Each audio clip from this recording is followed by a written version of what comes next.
Hi, I'm AJ, and you should go to the Renaissance Festival.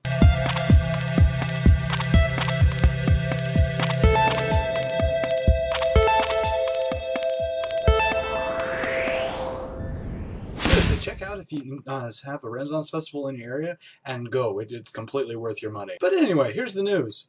First story of the day, Russia's accusing the United States of something that really is usually the other way around, especially a couple of stories we covered yesterday. That is human rights abuses. They literally came out with this huge long list of things and problems that the U.S. has with human rights problems, arresting people, innocent people, sanctioned kidnappings, witch hunts, and torture. And you're just like, seriously? Russia's accusing us of this? What's going on? This is clearly a political move. There's no other reason they do something like this. This is utterly ridiculous. I mean, especially when Russia's parliament is voting to change the definition of high treason to a much wider definition. I mean, come on, seriously? I mean, sure, they've been getting a lot braver recently, trying to expand their military and all of that, but, maybe they should just take a look at our military and realize that our Navy is going to have lasers within the next 2 years. And I don't mean like, directing lasers, they already have those. I mean like destructive lasers that can destroy missiles that are heading towards them. I've been brought out by Rear Admiral Matthew Clunder, chief of the Office of Naval Research, and just said, yeah, we're expected to see in the next 2 years. The physics is done. We've figured it out. This is going to work. Really? Awesome. No, this is going to be put on mostly aircraft carriers as kind of a defense. Something I'd like to point out, though, aircraft carriers actually still need a wide range of protective ships. Even without any other ships around, an aircraft carrier is just a big target, so putting lasers on it is going to help, but you still need an entire contingent of ships with you. You take those away, and that's a problem. Something I guess President Obama doesn't really know if you watched the debate last night. I'm sorry, you can't connect the flotilla of ships that surround a aircraft carrier and protect it with horses and bayonets, President. Oh, by the way, the Republican Party is not really being hard on our current chief as really as they could be, as has come out recently, since a man that supposedly knew Obama in college is claiming that he, in fact, did cocaine during that time. He actually came forward to the GOP party and said, look, I have this information. I am an eyewitness to this. Do you want this? And they were already like, no, I'm sorry, this is way too flimsy. This is too much of a mudslinging attack. We want to beat Obama on our own merits and not by, saying he's just a terrible person. And really, I think this encompassed the debates, really, the whole ideology of the debates in one sentence. But on a little bit more of a serious note, news has come out that the world's oldest survivor of Auschwitz has passed away. Antoni Dobrowolski, I'm probably saying that with the wrong intonations, but whatever, passed away in the Polish town of Debno at 108 years old. Now, this is just amazing going through a story, because what had happened is the Nazis, of course, invaded Poland and crushed the teaching of children beyond 4 years of education.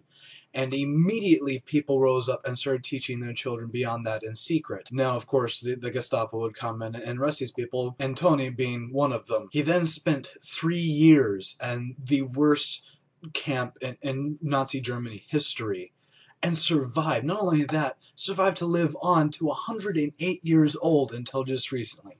So just looking at this and seeing the importance he put on, that he would risk being sent to the worst camp in history for however long, possibly to his death, just to teach his children, just to teach them the information beyond the basics, that really is an inspiration to me to try and keep getting information out of the world. Information is what keeps us free, and we all really should get as much information as we can, especially with stuff that we consume on a daily basis. Monster energy drinks has come under fire recently because, well, there's been a few deaths related to its drinks. Now, they are, of course, saying, we have heard nothing about this, we don't know anything about this kind of stuff, but really, okay, I just want you to sit down. If you have a Monster energy drink, look at it, look at the contents. It says 100% vitamin B, and it has, certain different vitamins, all 100%, 100%, 100%.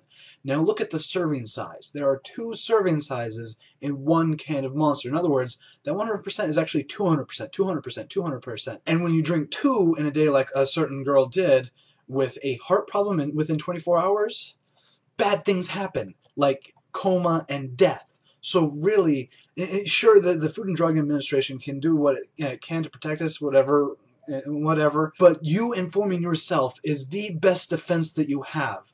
Do not take anything for granted. Okay, let's lighten up a bit with the TSA. Oh, I love covering the TSA. So if you've been watching them at all recently, you've been through an airport at all recently, you know about these full-body scanners. Of course, the TSA says, they're completely harmless and they detect everything and they're just the best thing we have. And no, they don't miss things that are just tucked along the side of your body. And no, they don't contain amounts of radiation that could possibly harm you within, the next couple decades, even though we've only tested them for like 1 or 2 years.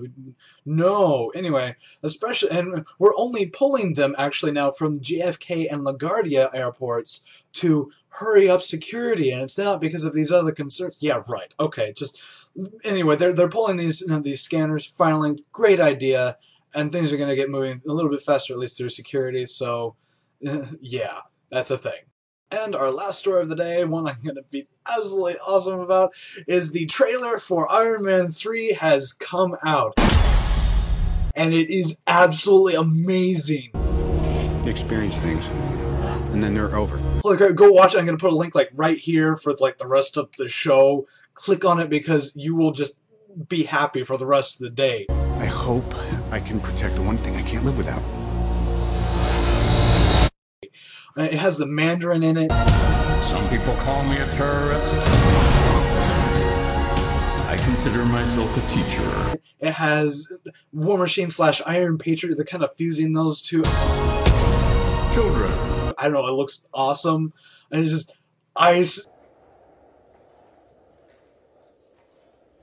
Helicopter battles just... Lesson number 1. Heroes. There is no such thing. Awesome! And sure, it's going to be by a different director, so it is taking a bit of a different route. But, I mean, come on, he makes a reference to the Avengers. Nothing's been the same since New York. The fact that they're tying this all together, all these universes, all these movies are just one universe. This is absolutely wonderful, in my opinion. This is a step that more movies, I think, should take. Anyway, thank you so much for joining me on Extraordinary Times. If you liked it, like it over here, favorite over here, subscribe up there if you have not subscribed yet. Share us on Facebook, Twitter, Google+, friends, family, whatever, because that's how we get bigger. That's how we get the information out to people that need it. And always,